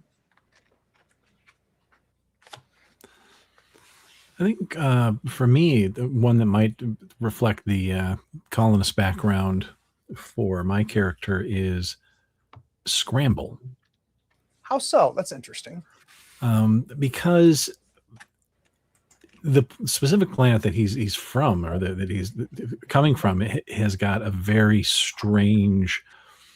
It's tidally locked.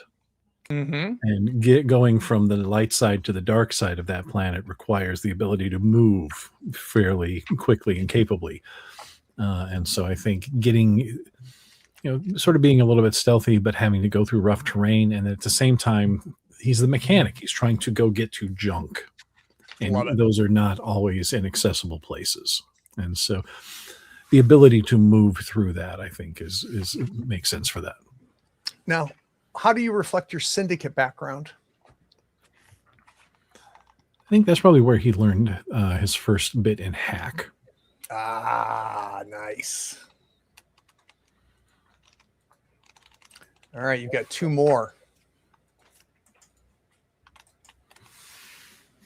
Where you want to go, man? Actually, 3 more. You want to do the easy one, which is, was it sway, consort, or command? Where do you want to take a dot there? I'm sorry, what was it? So let's do the one that you got from the crew. Okay.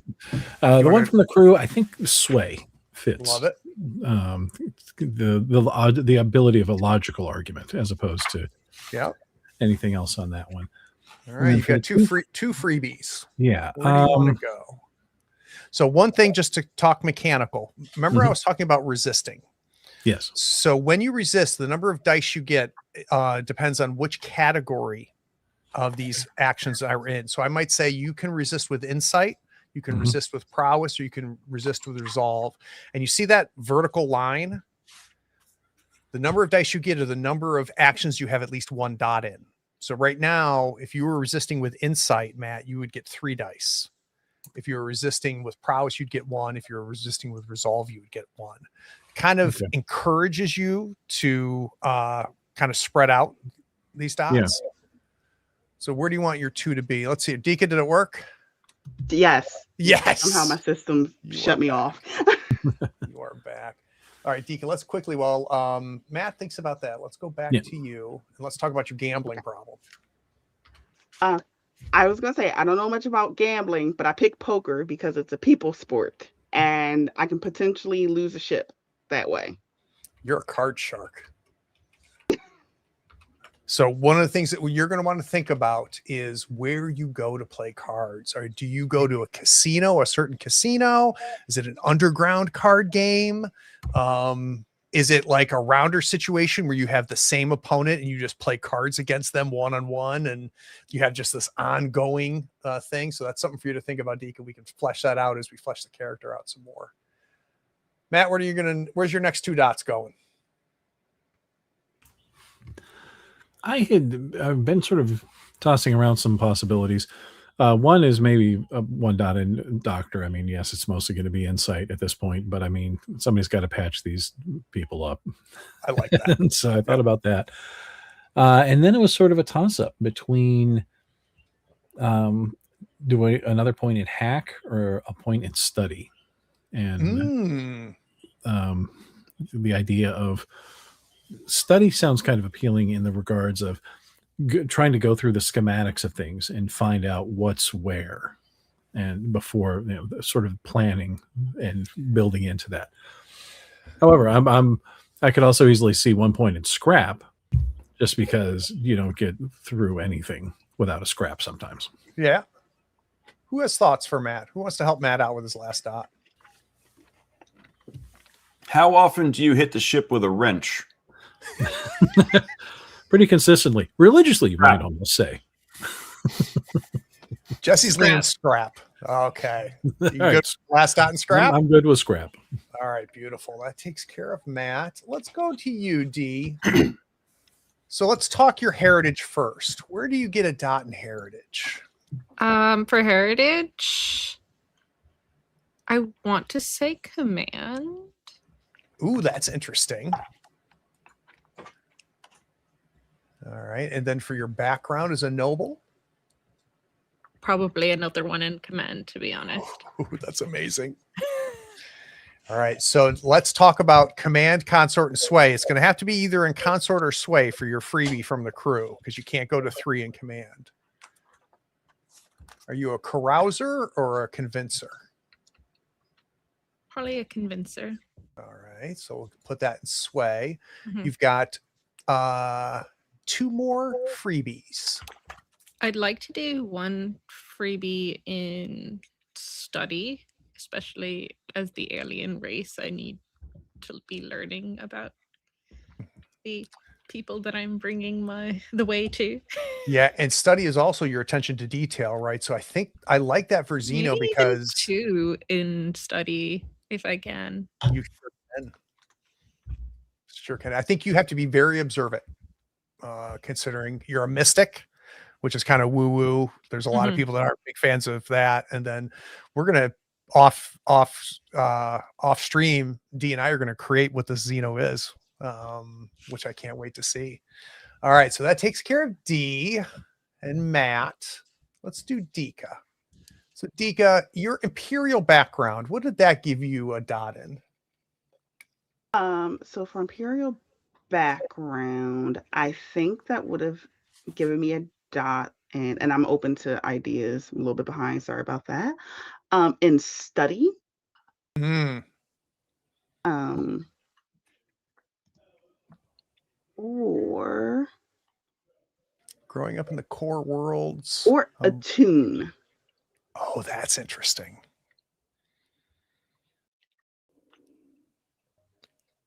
I So like the maybe- ability of sensing danger and killing the tech. Mhm. And it means that if we got that in attune, it means that we've got, of course, our mystic, who is very much close to the way, but it sounds like our pilot's been kind of dancing with the way a little bit too, maybe. Call that mystic. Call that mystic on their junk. I already have 2 points in attune, so I couldn't put any more in.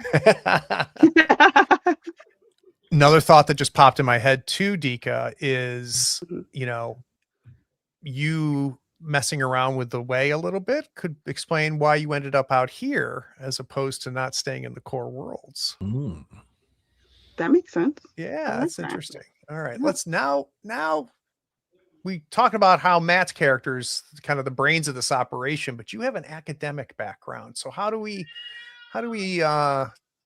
show that as an action? What did your time being a physicist, astrophysicist, gravity expert, and teaching? Right? And I can't do anything additional in Helm, so I won't do that. I feel like we're covered in study. What if, do we have any in Doctor? We've got one in Doctor, but it doesn't hurt to have more than one if you... Yep. I'm indecisive right now. I'm sorry. I could do... What do you think about consort? So we talked about your special ability has you consorting to pick up rumors and things like that at different stuff. Okay. Are you kind of a carouser? You can work the crowd, get information. What do you think? Well, another thought with consort is you've got those connections. I mean, that's the thing, is you knew how to work yourself through the academia and everything like that. You had to get along with people. You got used to talking and the palaver of the whole thing. You're working an extra job, you make some friends, you stick around, play some cards. What are you going to get out of them? Where are the rumors coming from? Too. Yeah, you can pull everything in there. Okay, and we have 2. Can I do one in consort and one in scramble? So you've got still 2 dots you can put anywhere. Oh. Because you got consort for free from the crew. Okay. I think I want to put 2 in scramble. Oh, so we got a second one in scramble. I like that. Yeah. All right, one more. Oh my gosh. Can we do sulk? Skulk. Yep. Skulk. Yeah. Yeah. Words are hard. Good water. I would love to see an attribute point in sulk. That would be awesome. Sulk. Well, now I'm not going to. All right. Let's build out the dots for our speaker. Jesse, as a spacer, what did you pick up? For spacer, I also went with scramble for actually similar logic to our mechanic. Objects in motion that are very heavy, you need to get out of the way. You will not live long working the outside of a ship if you cannot get out of the way of the thing that is now careening towards you. I like So that. scramble's real. Let's talk about your. Oh, let's do military. Scrap. Scrap. I like it. I already, for starting out, so folks can see, I already have a point in command, and that was another aspect of the military. It's like that just is for being a speaker. So Yep. scrap is the other component there. It's like, look, I've had basic fighting training. So yeah. So let's talk about your freebie. Do you want to get a second one in command, or do you want to pick up one in sway? I'm gonna pick up one in sway. Excellent. And then you've got your 2 freebies. Yeah. So got scramble and scrap. Actually, I'll use. Then I'll take rig. Interesting. That's part of the spacer work again. Mm-hmm. And then I'm going to take a second point of sway. And that's the most actual, like, mechanically oriented thinking that I've got going on here, which is my job's to talk. Let's do this. It was originally going to be command, but we already have somebody who's like leaning hard into the command side. So let's try another angle. I also like the dynamic, the pairing that we're going to have of like, how are we approaching this conversation? All right. So I would like everybody to open up their sheet, and we're going to stay with you, Jesse. And the bottom right, you've got influential friends. Yes. So you're going to pick one is a friend and one is a rival. So these are 2 NPCs that Yep. you interact with. One you have a positive relationship with, and one you have a contentious one with. So let's start maybe, Jesse, between Aaron, who's a noble, Manda, a guild member, Carrie, a doctor, and Jay-Z, a diplomat. Who do you think you have a positive relationship Refresh with? me. Guild, capital G guild here. Those are that is basically all of the technology people.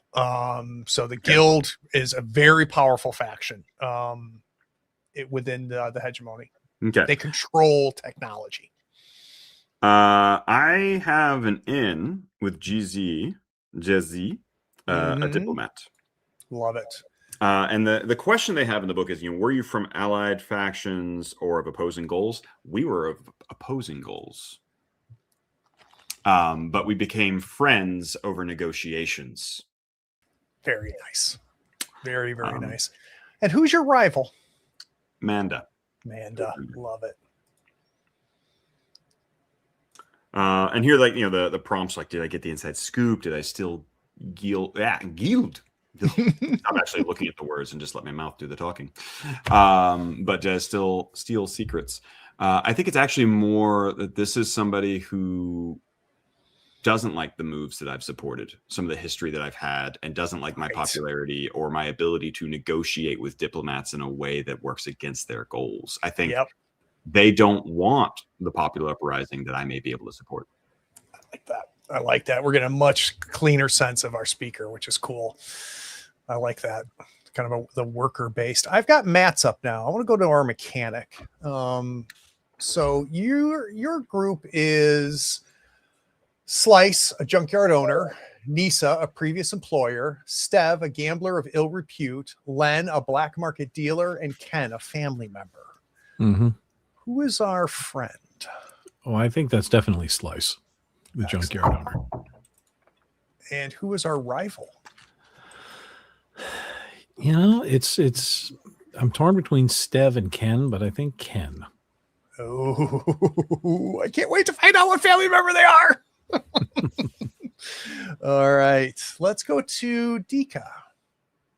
Dika, our pilot, we've got Yatu, a gang boss, Triv, a ship mechanic, Chos, a professional racer, Maris, a scoundrel, and Mav, a former mentor. Interesting. Okay, I have a request. Uh-oh. I would like to change my 1 point in scramble and Yep. put that into Skulk. So you're going to have 2 in Skulk? Yes, instead. Sold. Done. Yeah, I think I pick a friendly first. I would like that to be Miris, the scoundrel. Excellent. Enemy is Mav, a former mentor. Oh, the one that's interesting. Yes. That's interesting. Very nice. All right, let's go check in on D's character. D, who do you have down here? Let's talk about your weird friends, D. You've got Horrocks. All of my friends are weird. Horrocks, we're trying to role play here, D. Horrocks, a former teacher. Hicks, a mystic goods supplier. Lax, a Xeno. Rye, an unrequited love. Oh boy. And Blish, a fellow mystic. Who are we friends with? I like the idea of being in with the goods supplier. I like that. So Hicks, our mystic goods supplier. That is who we're chummy with. Who's our rival? I'd like to pose this one to the group as well. I'm between Lax, Xeno, and just letting that storyline evolve, or starting off strong with Rye, the unrequited love. Could go either way. I have a very strong opinion, but I'm going to keep it to myself. I think starting off strong is the spirit of the game. Let's do it. Yeah. Oh, God, I cannot wait to meet Rye. All right, perfect. So we have got the basics of our characters. We've got the basics of our ship. Off stream, we're going to come up with names. We're going to come up with looks. We're going to kind of round things out a little bit. The other thing that will happen is they're going to pick some bonds. We'll do that off stream as well. I've given them about 15 potential bonds to pick from, and I would like every character to have a bond with somebody else. So we're going to have a nice spider web of bonds between the 4 of you. So everybody's going to have 3 bonds. And I think we won't reveal what those bonds are to the stream. We're just going to see it play out, but it'll be a connection and a history that all these characters have with each other. And if you're watching and you would like a copy of my custom bonds that I created, you can just shoot an email to admin@thirdfloorwars.com, and I will send you the PDF of the bonds that these guys are going to be picking from. I was hoping we'd get a chance to play a week from today. Does that work for everybody?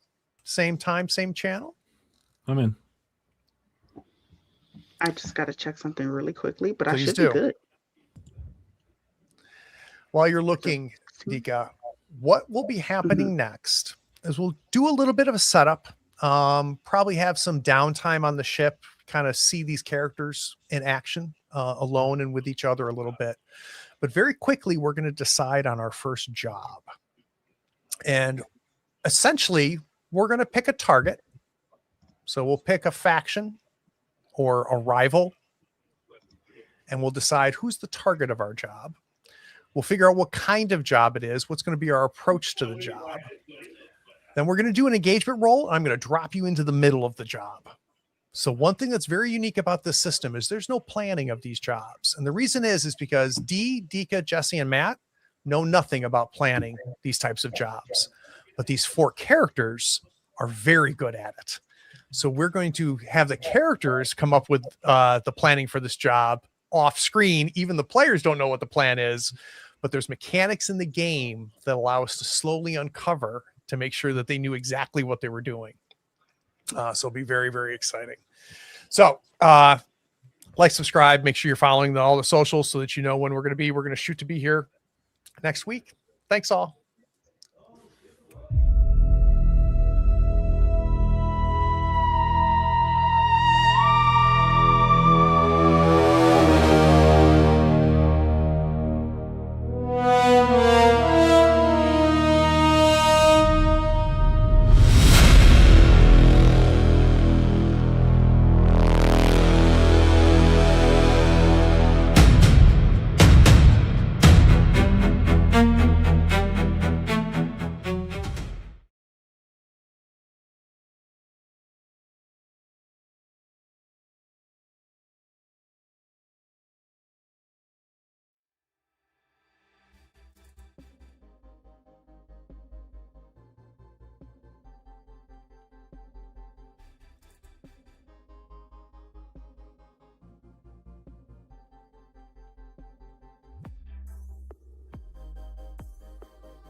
Howdy, friends. Thank you for watching. All our content is archived and organized in playlists on the Third Floor Wars YouTube channel. Check it out. And if you could like, follow, subscribe, and even set your notifications to this channel on YouTube and Twitch, we'd appreciate it, and it'll make sure that you catch all of our content. I talk with creators, designers, and experts across the gaming landscape in every episode of our podcast, Tabletop Talk. Open up your favorite podcatcher and search for Tabletop Talk from Third Floor Wars. Support your creators.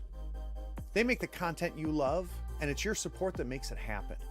If you want to help us, go to Third Floor Wars on patreon.com, and you can help us for as little as $1 a month. Thanks again. We'll see you next time. Take care.